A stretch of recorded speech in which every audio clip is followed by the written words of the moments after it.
everyone, you are watching a video reporting for our course Science, Technology, and Society. We are the Group 10, and we will be discussing the last chapter, Chapter 6, the Alternative Resources. For your first presenter, I am Dima Samarai. For our second presenter, it will be Dalgan Shinmark. And for our last presenter, it will be Sangoan Lahmudin. Now, let's begin. Imagine guys, if yung mundo o yung cities natin ay powered by sunlight at gumagamit na rin ng wind energy, and yung communities natin ay nag-thrive without harming the environment. Ang ganda pakinggan, di ba? Pero actually, ito talaga yung kailangan natin ngayon. Kasi, in reality, we are experiencing an energy crisis. Where hindi lang siya globally, kundi pati na rin dito sa Pilipinas. For example, tumataas yung presyo ng kuryente, tumataas yung presyo ng gasolina, at napapadalas na rin yung power interruption sa iba't ibang lugar dito sa Pilipinas. Itong energy crisis na ito ay hindi lang natin nakikita through our naked eye, kundi damang-dama natin siya. And it shows na yung energy crisis is not just a scientific issue, but also a social and ethical issue. Ayan. So, I'm currently sharing my screen, no? So, you guys be able to see our PPT para hindi siya masayang. So, going back to our discussion about alternative energy resources. Kasi guys, yung paggamit natin ng energy, it affects our environment, economy, and tayo, or yung buhay ng tao. So, ngayon, mas importante na pag-usapan natin kung paano tayo magiging sustainable. Now, ano nga ba yung energy resources? Sabi rito, energy resources is a natural resources that can be converted into energy for human use, including electricity, heating, and transportation. And itong energy resources natin guys is may dalawang types. Yung conventional sources at yung alternative sources. Una, conventional sources or conventional resources.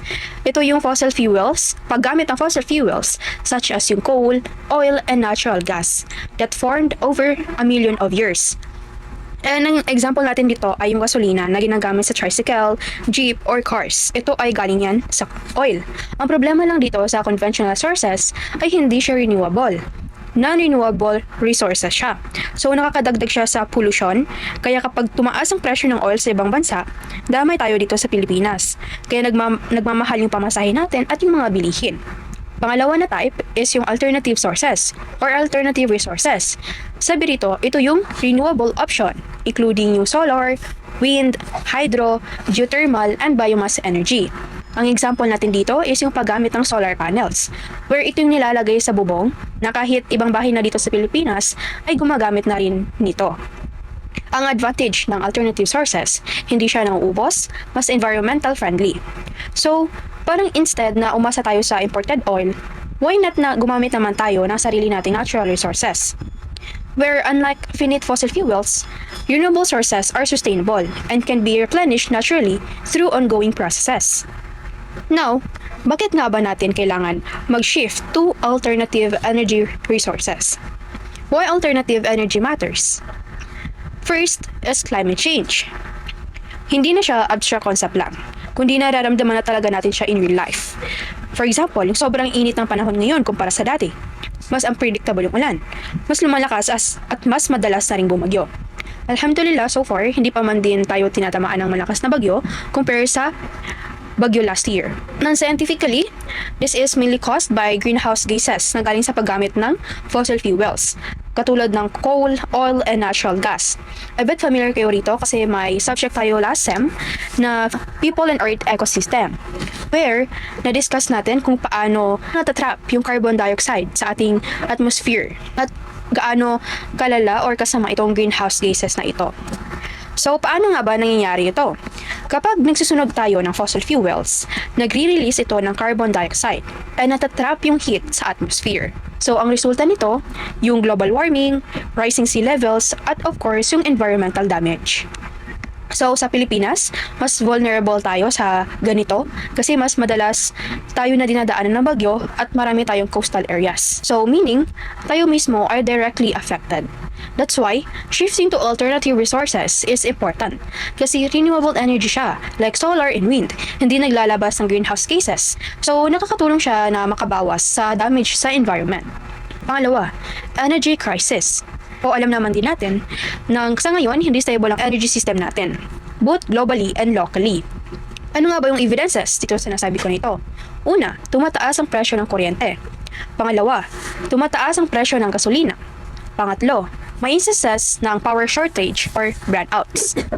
And one major reason is umaasat kasi tayo sa imported fossil fuels, where kapag tumaas yung presyo ng oil sa global market or may conflict katulad ng war, katulad ng nangyayari ngayon sa Iran versus USA, naepektuhan tayo. Tataas ang pamasahe, tataas ang presyo ng bilihin, at tataas ang cost of electricity. So hindi lang siya energy problem, naging economic problem na rin siya, where dito natin makikita na vulnerable talaga tayo as a country. Kaya mas importante talaga sa atin na mag-switch na into alternative energy. Kasi ginagamit natin ang sarili nating resources, katulad ng sunlight, wind, and water. Or hindi na tayo masyadong dependent sa ibang bansa. So, in short, kapag nag-shift tayo into renewable energy, magiging more stable and secure ang ating energy supply. Third, sustainability. Meeting our needs today without compromising future generations. Yun yung sinasabi ng sustainability. So, isipin natin, kung patuloy lang tayo gumamit ng fossil fuels, first, nauubos siya. Nakakasira pa ng environment. So, doble yung problema. Wala na nga ni tayong energy in the future, sira na yung environment for the future generations. And hindi siya sustainable. On the other hand, kapag gumamit tayo ng renewable energy, hindi siya nauubos. Less harmful sa environment. So, it allows us to continuously meet energy needs while protecting the planet. So, sustainability is not just about environment or not about environmental, but it is also about long-term survival, responsibility, and planning for the future. So, when we talk about shifting to alternative energy, hindi lang siya about technology. It is about responding to real problems na nararanasan na natin ngayon. Yung climate change, energy crisis, and unsustainable resource use. And at the same time, it's about making sure na may maayos pang mundo para sa future generations. So the shift to alternative energy is not just necessary, it is urgent, it is practical, and it is our responsibility as a society. To give you more ideas why we need to shift to alternative energy resources, and ano nga ba yung importansya niya, and kung ano nga ba yung mga benefits niya if magsuswitch tayo. Meron tayong 4 na benefits: environmental, economic, social, and the national importance. First, environmental benefits. Sabi rito, it reduces pollution and greenhouse gases, slows down climate change, cleaner than fossil fuels, improves human health. Clean energy is equals to clean environment.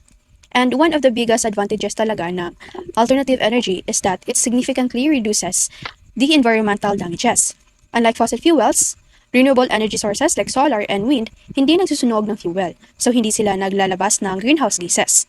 And this is very important kasi yung greenhouse gases talaga yung main reason kung bakit tayo nagkakaroon ng climate change. So kapag nag-shift tayo into renewable energy, nababawasan yung carbon emissions at bumabagal yung global warming. For example, kapag yung compare natin yung coal power plant, ito ay mausok at maraming pollutants versus sa solar energy na malinis at wala siyang usok.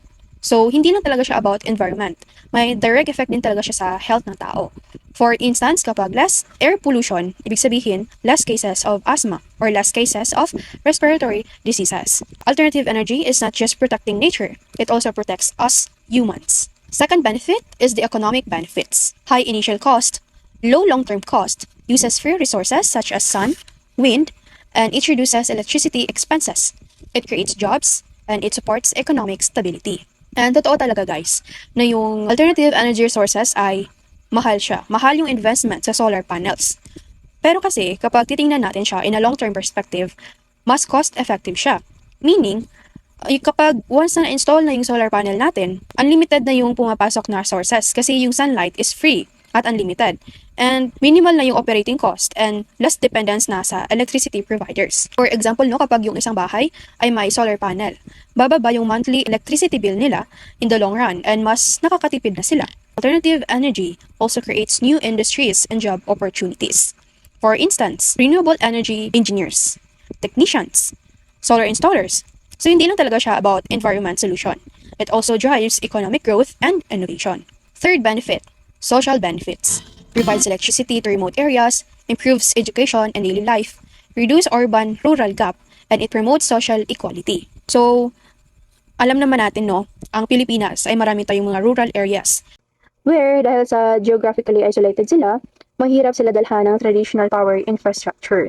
Kaya kapag gamit ang alternative energy like solar panels, nagiging possible yung decentralized energy system. where hindi na nila kailangan pang umasa sa main power grid. May effect din ito sa ating daily life. Yun nga, may ilaw sa gabi, mas nakakaaral yung mga estudyante, mas nagiging productive yung community, and of course, magkakaroon na sila ng access sa technology.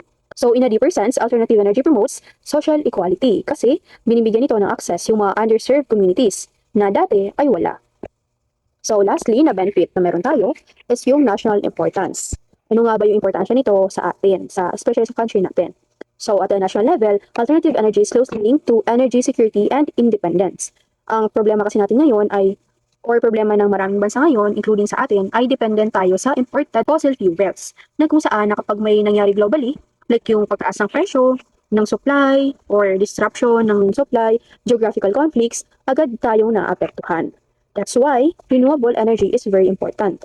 Kasi ang Philippines is actually rich in natural resources lalo na sa geothermal, kasi isa tayo sa top producers globally, like yung sa solar, wind, and hydro. So, naway yung government natin is gumawa ng paraan para mabawasan na itong sinasabi nating energy crisis sa ating bansa. So, instead na umasa tayo sa ibang bansa, pwede natin gamitin yung sariling resources natin. Madali man siyang sabihin, pero we hope na may masimulan na yung ating gobyerno. Anyway, so ang result, kapag may renewable energy source na tayo, is mas magiging stable yung energy supply, less vulnerability sa global market, and stronger national economy. So, in a broader perspective, alternative energy is not just an environmental strategy, it is also a national development strategy. So, in conclusion, overall, the importance of alternative energy goes beyond just producing electricity. It affects the environment, the economy, society, and even our national security. So, when we shift to renewable energy, we are not just solving one problem. We are addressing multiple global and local challenges at the same time. And that's why alternative energy, it is not just important, it is essential for a sustainable and stable future. So, this is all for my part. I hope may natututunan kayo by watching this video. So, sa next nito is si Talgan Shin Mark, where pag-uusapan ninyo kung ano yung iba't ibang types ng alternative energy sources at kung ano nga ba yun, paano ba sila gamitin, paano ba sila kunin, ganoon. So, thank you. So, hi everyone, I am Shane Mark M. Dalgan, and I am a part of the last group, and I am with Dima Samara and Sangawan Lamudin, and my assigned topic is all about on types of alternative energy resources, such as the solar energy, wind energy, hydropower or the water energy, and geothermal energy, and lastly is the biomass energy. So now, let's begin. So let's start on my topic. So firstly, we have the solar energy. So it comes from or powers from the sunlight. So paano nga ba siya nag-work? So photovoltaic effects or cells convert sunlight directly into electricity through the photovoltaic effect. So yung photovoltaic cell or solar cell is especially a semiconductor device that converts sunlight directly into electricity via the photovoltaic effect. So now let's proceed on the history of it. So 1839, Edmond Becquerel discovered the photovoltaic effect. So time by time, 1954, first practical solar cell developed at Bell Labs. So let's proceed sa advantage and disadvantage ng solar energy. So advantages, we have clean, renewable energy source and reduces electricity costs over time. Low maintenance requirements. Sa disadvantage naman tayo is high initial installation cost.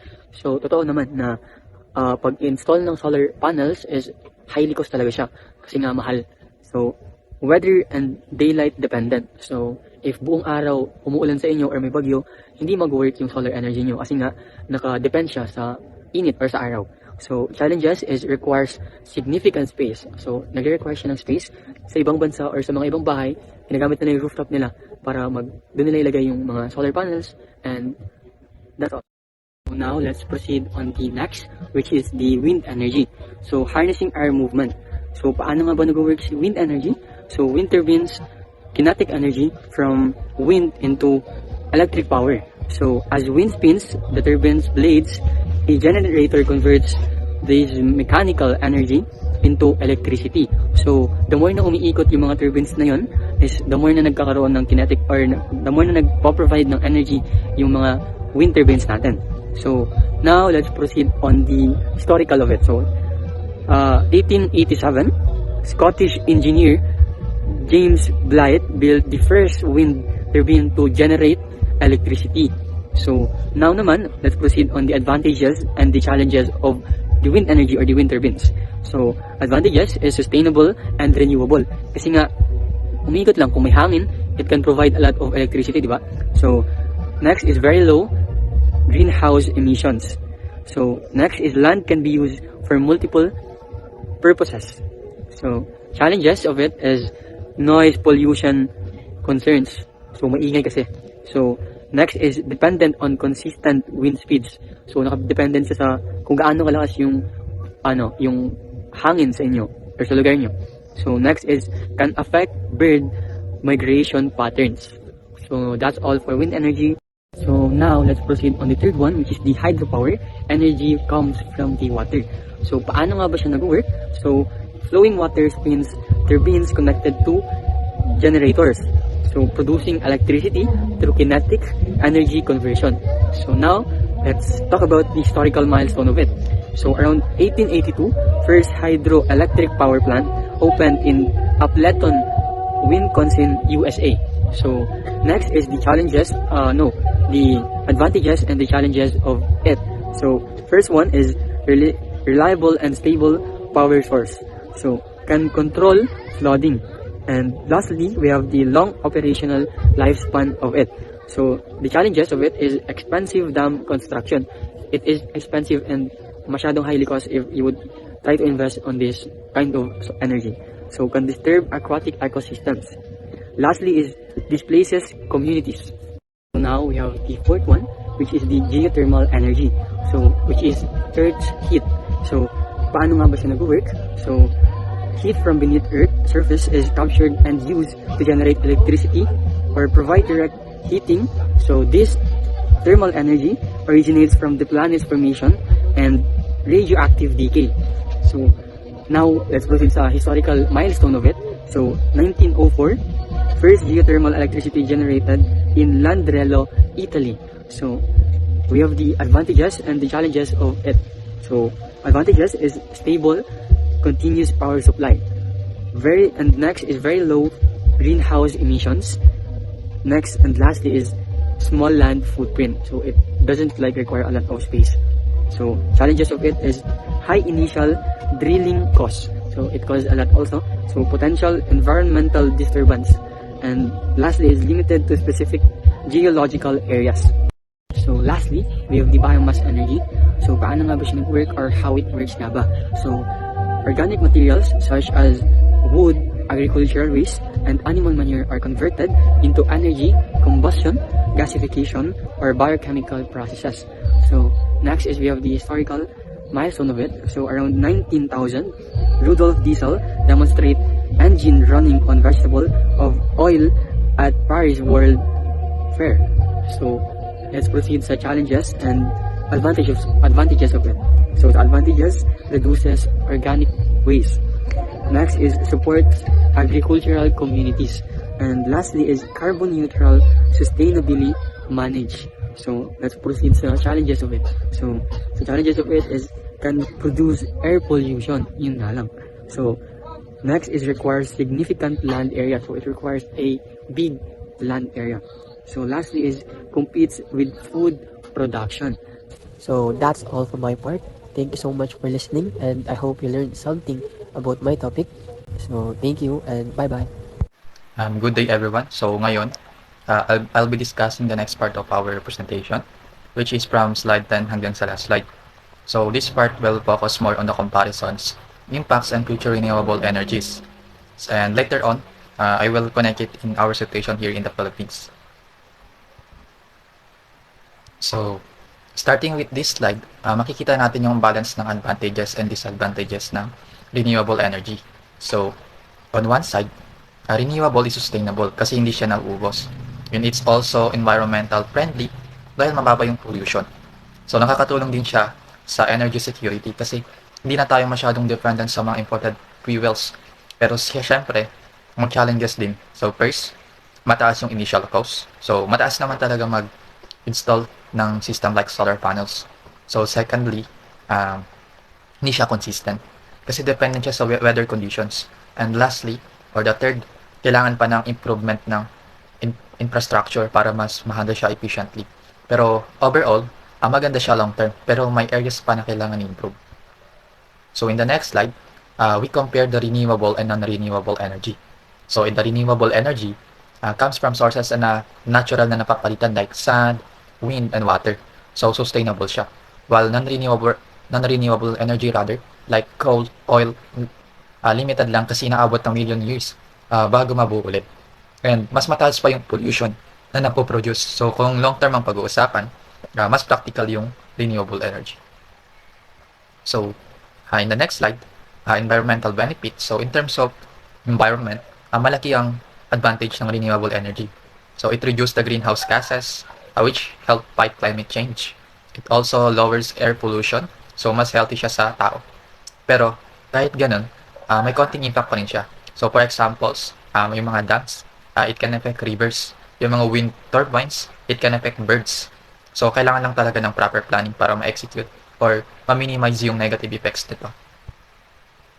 So in the next slide, economic and technological factors. So dito naman, pinag-uusapan yung cost and technology. Yes, mataas yung initial cost ng renewable energy. Pero over time, bumababa yung expenses dahil sa low maintenance and wala ng fuel cost. At the same time, technology is improving. So like, mas efficient na yung mga solar panels and better wind turbines. So mas nagiging affordable siya hanggang tumatagal. So in the next slide, challenges in energy reliability. One of the biggest challenges is reliability. Hindi kasi stable yung renewable energy. Dahil dependent siya sa natural conditions. So kapag halimbawa sa solar panels, kapag walang araw, walang energy na mapoproduce yung mga solar panels.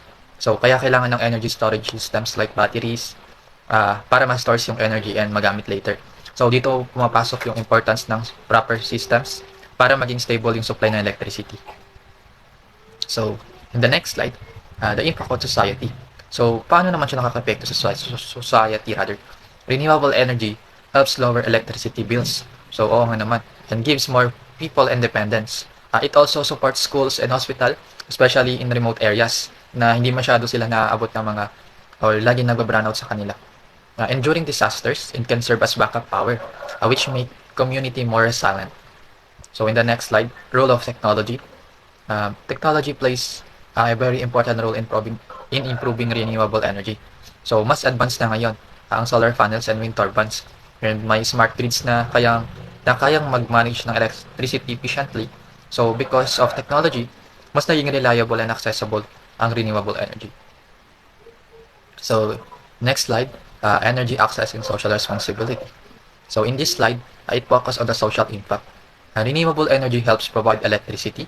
So sa mga remote areas gamit ang solar systems or microgrids.